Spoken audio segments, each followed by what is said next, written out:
شہری صاحبہ السلام علیکم اینڈ ویلکم ٹو دا شو. جی شکریہ.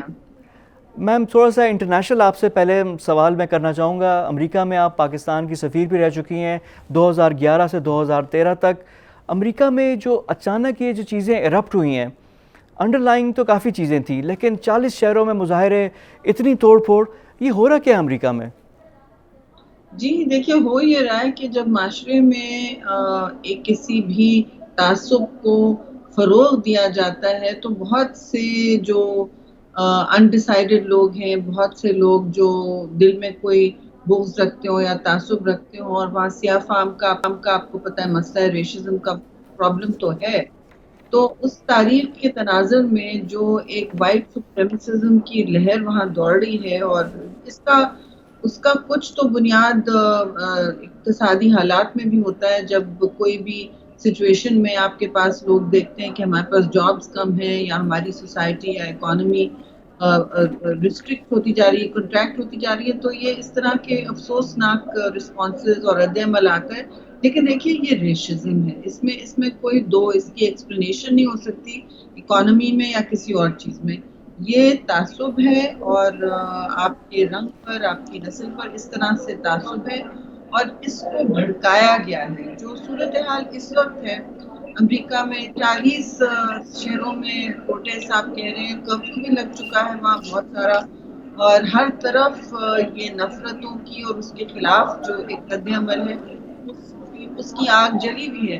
تو یہ ہونا تھا جب آپ سوشل میڈیا پہ، جب آپ اپنے پبلک پلیٹ فارم سے تعصب پھیلاتے ہیں اور تفریق کی بنیاد پر اپنی سیاست کو دوام دینا چاہتے ہیں، تو پھر اسی طرح کی افسوسناک صورتحال آتی ہے. اور میں سمجھتی ہوں کہ اس میں جو کل وائٹ ہاؤس میں آپ نے دیکھا میموریل جارج فلوئڈ کے حوالے سے ہوا ہے، اس کی بھی ایک اپنی خوبصورتی اور روشن نظرین آپ نے دیکھی.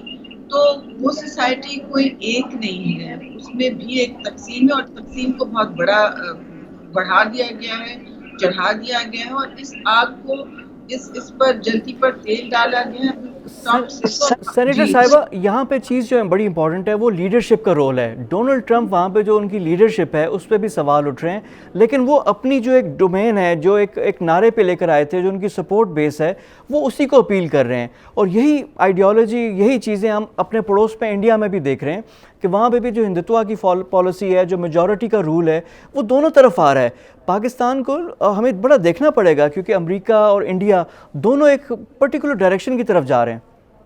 جی، جب سیاست میں آپ نفرتوں کو فروغ دیتے ہیں اور اس کو اپنی ڈیلی لیڈرشپ کے میسیجنگ کا، پیغام کا حصہ بناتے ہیں، تو لوگ حوصلہ پکڑتے ہیں اور سمجھتے ہیں کہ یہ صحیح چیز ہے. اس میں وہ سمجھتے ہیں اخلاقیات کچھ نہیں ہے، یہ طریقہ ہے.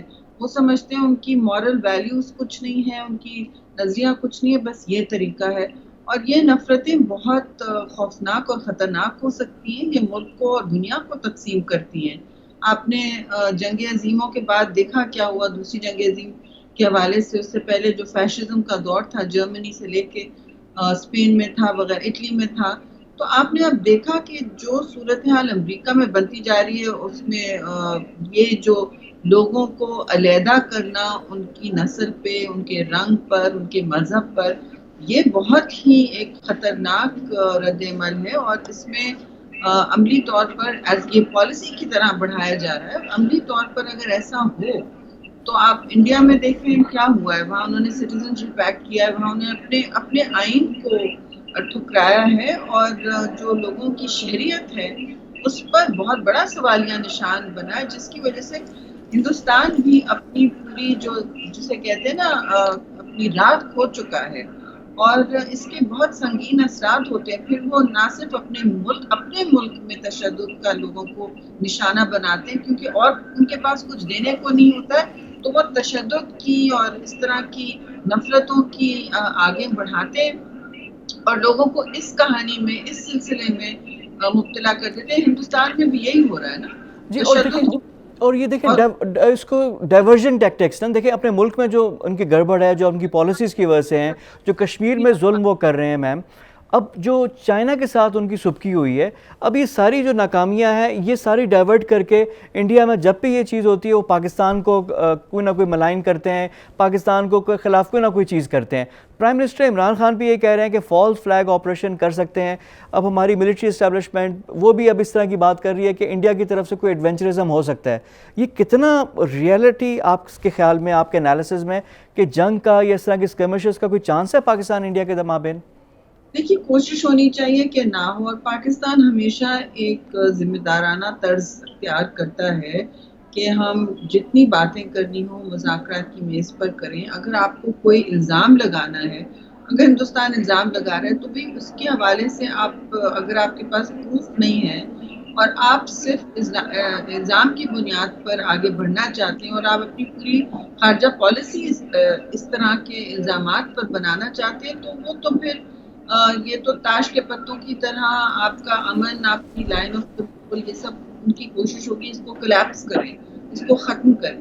لیکن دیکھیے ہم بھی ایک ریاست ہیں، ایک نیوکلیئر ریاست ہیں، اور انشاءاللہ ہم اپنا دفاع کرنا جانتے ہیں. وہ آپ نے بالا کوٹ میں دیکھ لیا کیا ہوا. لیکن بات یہ ہے کہ اس وقت پوری دنیا اس کووڈ والے وبا کی زد میں ہے. ہندوستان میں جتنی اموات ہوئی ہیں پاکستان سے زیادہ ہے. وہاں ایک میرے خیال میں بہت سخت ہنگامی صورتحال ہے، اور قحط سالی کا بھی ایک سامنے پراسپیکٹ نظر آ رہا ہے. لیکن پھر بھی ان کے جو سیاسی لیڈران ہیں وہ اپنی ناکامی پر پردہ ڈالنے کے لیے یہ سب کرتے ہیں. یہ ایک پرانی ٹیکٹکس ہے، جو سیاسی لیڈر فیل ہوتے ہیں ان کی یہ ٹیکٹک ہے. ہمارے یہاں بھی دیکھیے فالس فلیگ کی بات ہو رہی ہے، صحیح کہہ رہے ہیں، کیونکہ ہندوستان کی یہ عادت ہے کرنا، اور اس کے اگر پری وارننگ کریں گے تو پھر دنیا چوکنی رہے گی. جب لیکن دنیا اس وقت اپنے مسئلوں میں پھنسی ہوئی ہے. میرا یہ کہنا ہے کہ پرائم منسٹر بار بار ہندوستان کا روز کہتے ہیں، اپنے ملک میں جو حشر ہو رہا ہے، حشر نشر ہو رہا ہے لوگوں کا ان کی پالیسی کنفیوژن کی وجہ سے، اس پر تو کوئی توجہ دیں، دیکھیں کہ کہاں تک پہنچا دیا ہے اپنے لوگوں کو. اور آپ کہہ رہے ہیں آپ خود اپنا خیال کریں. دیکھیے خود تو ہم نے خیال کرنا تھا، لیکن آپ نے صبح پہلے دن سے 26 فروری سے آپ نے جو میسیجنگ کی ہے وہ کیا ہے؟ اچھا سینیٹر صاحبہ، ابھی آپ بات کری تھی کہ پاکستان کی بھی بات، اب یہاں پہ گورنمنٹ تو ہے جس طرح آپ نے پرائم منسٹر کو کہا، اپوزیشن کا رول بھی بڑا امپورٹنٹ ہے. سینٹ میں آپ بھی ہیں، اب جائیں گی، اب دیکھیں اب آج بھی بڑے فائر ورکس ہوئے ہیں سینٹ میں. بلاول بھٹو زرداری جو آپ کے لیڈر ہیں وہ کہتے ہیں کہ Shehbaz Sharif leader of the opposition کا رول نہیں ادا کر رہے صحیح طرح. تو are you guys happy with نون پرفارمنس، کیونکہ لیڈر آف دا اپوزیشن وہ ہیں، اور آپ لوگوں کا اپنا رول اپوزیشن میں کتنی ہم آہنگی ہے؟ کیونکہ جب تک ایک وائبل اور فنکشنل اپوزیشن نہیں ہوتی، گورنمنٹ صحیح طرح چیک نہیں ہوگا تو گورنمنٹ کیسے صحیح طرح پرفارم کرے گی؟ دیکھیے کوئی بات نہیں، کوئی اپنا کردار ادا کر رہا ہے کہ نہیں.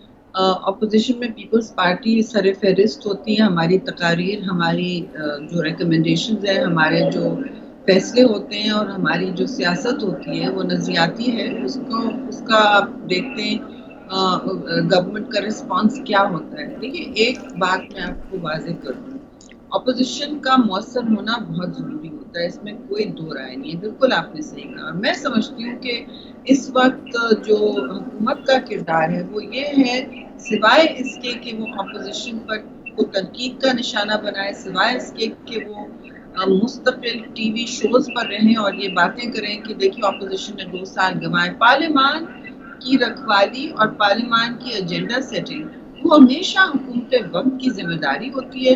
یہ ہم پر بار بار ڈالتے ہیں، کہتے ہیں دیکھیں ہمیں یہ تنقید کا نشانہ بنانا چاہتے ہیں، دیکھیں یہ ہمارے ساتھ لیجسلیشن نہیں کرنا چاہتے. لیجسلیشن کون سی کرنا نہیں چاہتے؟